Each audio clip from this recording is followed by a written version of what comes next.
Hello again from Metro Manila, the Philippines, Southeastern Asia. Those of you who, like me, who enjoy history, remember that in the 1840s, roughly from 1845 to 1849, Ireland suffered a devastating famine. Of course, not during all of those years, but it started because of that potato blight or fungus destroyed largely the potato crop, and many poor Irish farmers were dependent on the potato for survival.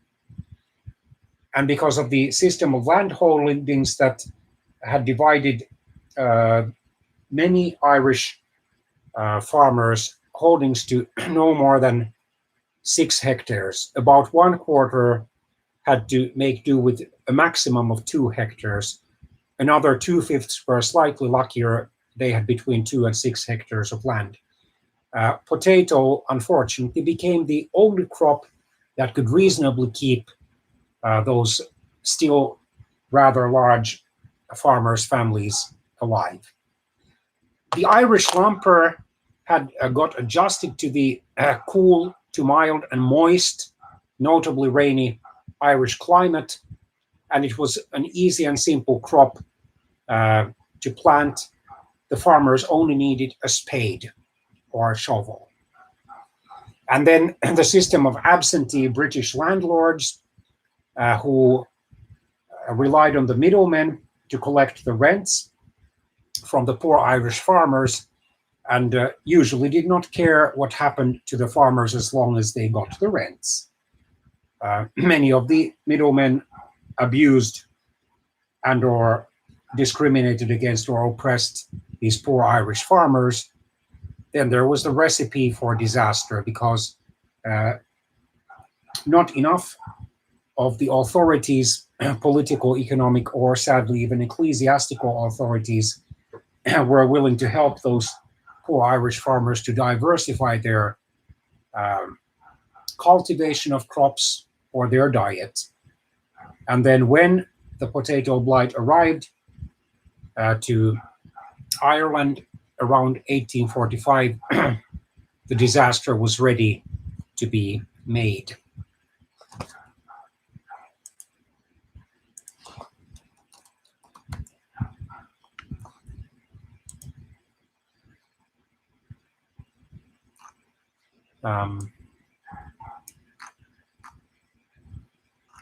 An estimated 1 million Irish people died, and then another million or so left Ireland for Great Britain's or the United Kingdom's main island, Great Britain, consisting, of course, of England, Wales, and Scotland. And then they also went across the North Atlantic into Canada, Canada was then actually a series of British colonies, and then to the United States. For example, one of the grandfathers of the assassinated US President John Kennedy immigrated to the United States around the time of the famine or shortly after.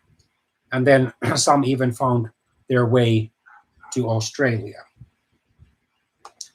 And the tragic irony was, and that was one of the causes for the severe criticism of British and to some extent Irish authorities during and especially after the famine, was that still much food was exported from Ireland while about 1 million Irish people were starving to death.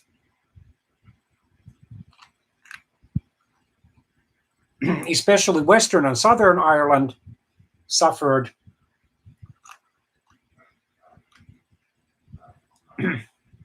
and Ireland lost between 20 and 25% of its people. This was certainly not the first time potato blight had affected Ireland, but it was the worst one.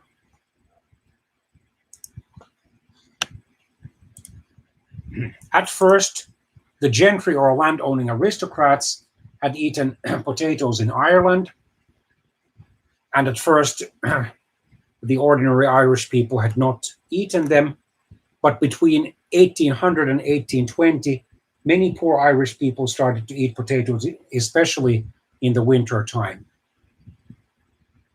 And a disproportionate share of the potatoes grown in Ireland were of a single variety, the Irish lumper, that had got adjusted to the cool to mild and moist Irish climate and soil.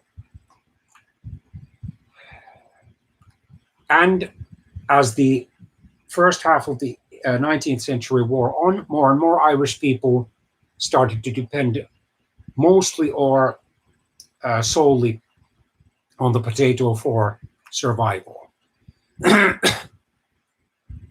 So potatoes supported an extremely cheap workforce. For the laborer, a potato wage shaped the expanding agrarian economy. And by 1841, out of a population of slightly over 8 million in Ireland, there were over 500,000 peasant farmers with 1.75 million dependents. So over 1/4 of the population depended directly on the potato for survival. The English consumers benefited because they ate more beef raised in Ireland. And potatoes were also fed to the livestock or cattle immediately prior to the famine. About 1/3 of production, amounting to 5 million short tons, was normally used in this way. There had been, between 1728 and then 1845 or so, 24 failures of the potato crop. And in the 1830s, these failures had become more frequent and widespread. In 1841 and 1844, also, the potato crops had largely failed in Ireland. And many Irish people had accepted the fact that there were good years and then bad years, often back to back, or worse years anyway. The 1845 to 1846 potato blight was caused by the HERB-1 strain of the blight.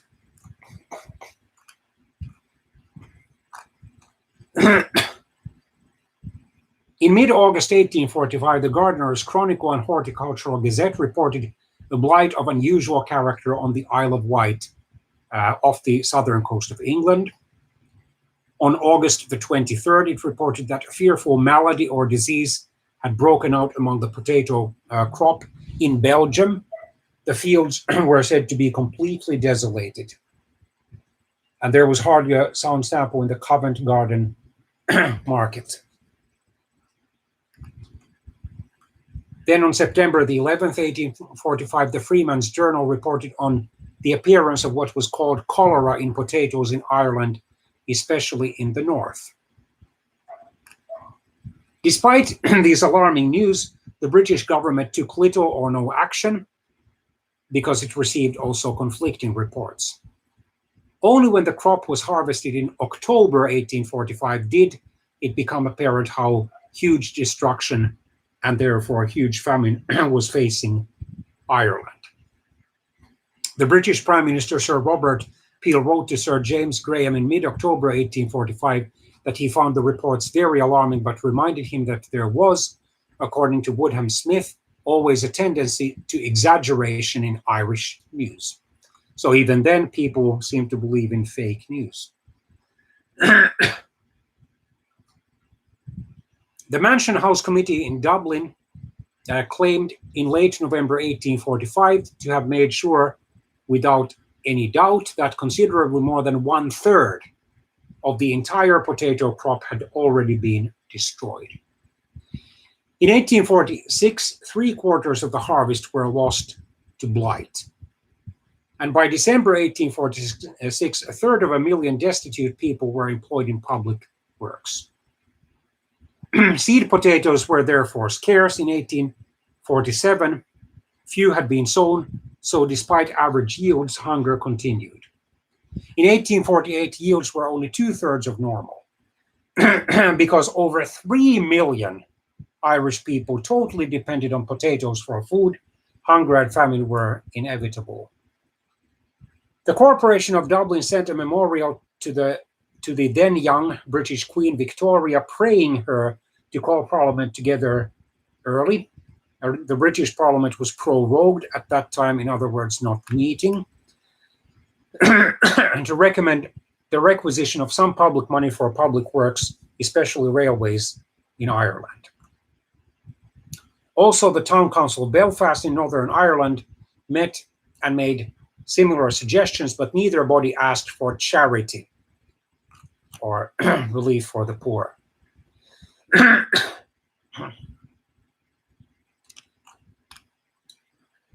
In December 1845, Daniel O'Connell, head of the Repeal Association, proposed several remedies to the pending disaster. One of his first suggestions was to introduce the tenant right as practiced in Ulster, Northern Ireland, giving the landlord a fair rent for his land, but giving the tenant compensation for any money he might have laid out on the land in permanent improvements.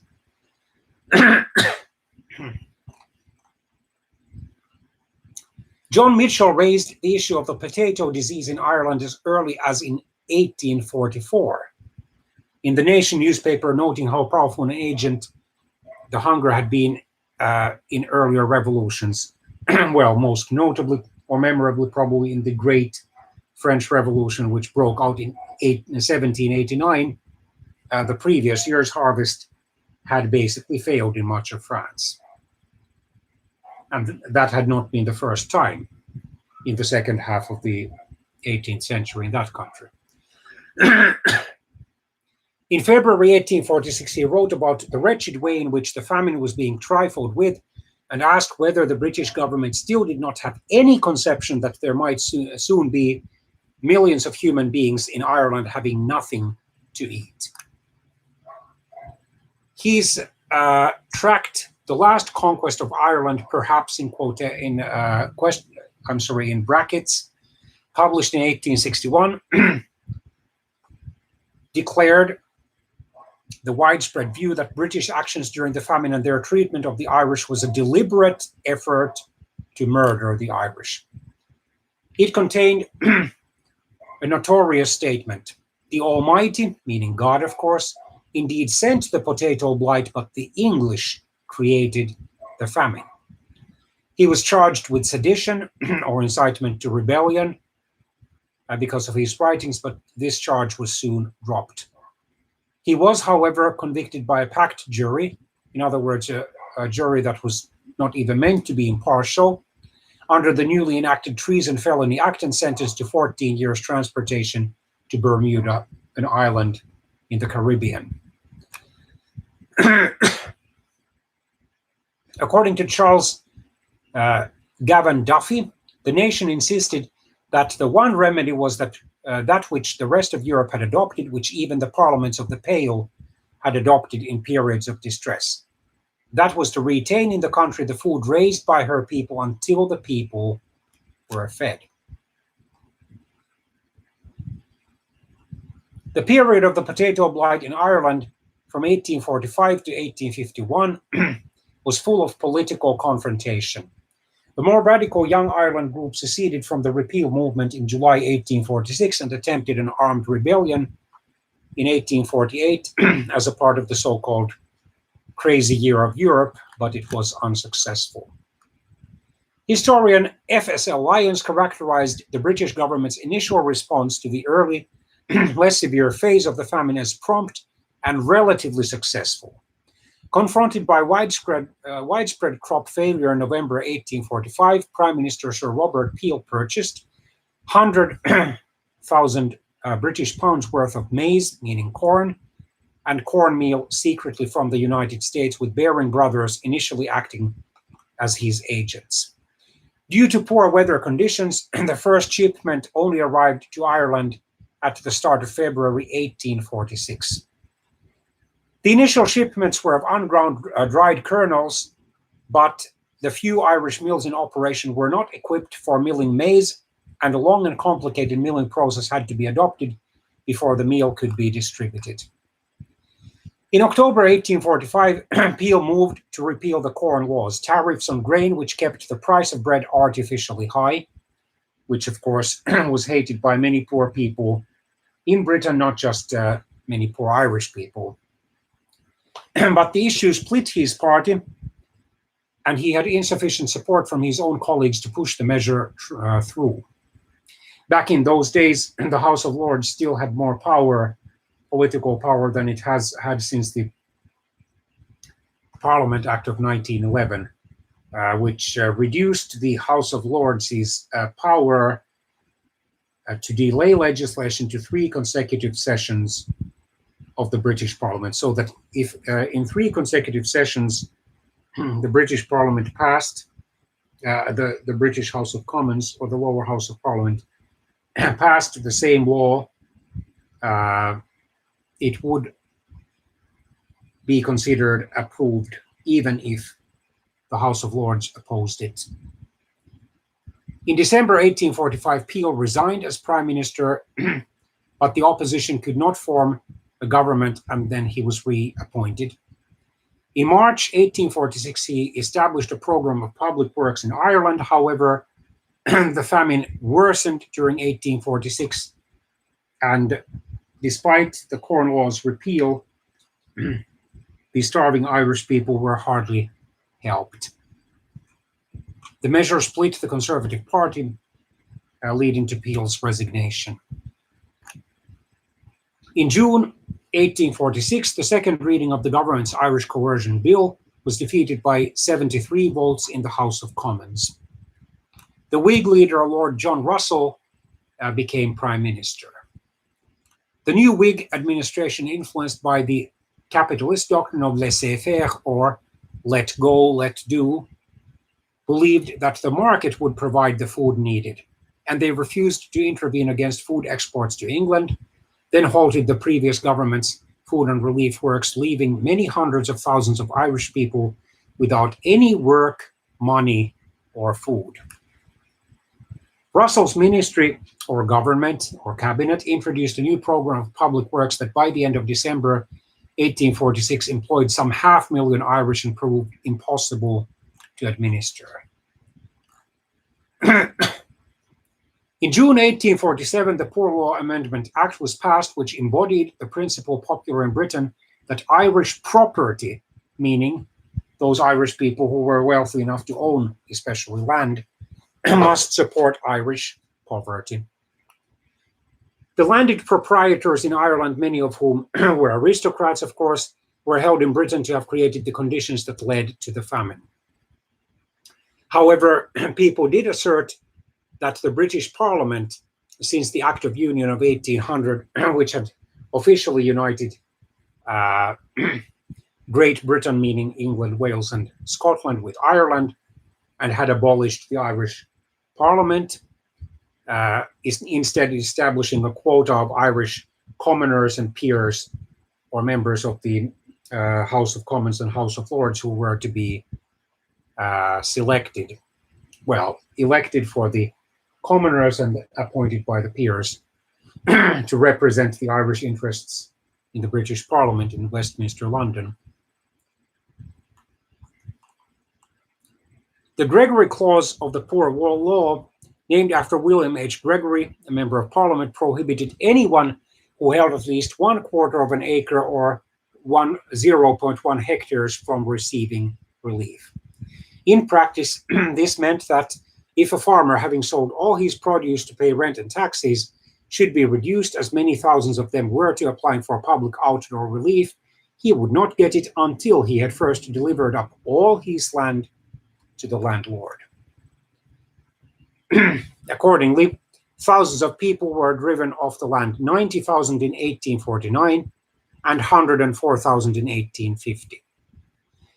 In 1849, the Encumbered Estates Act allowed landlord estates to be auctioned off upon the petition of creditors.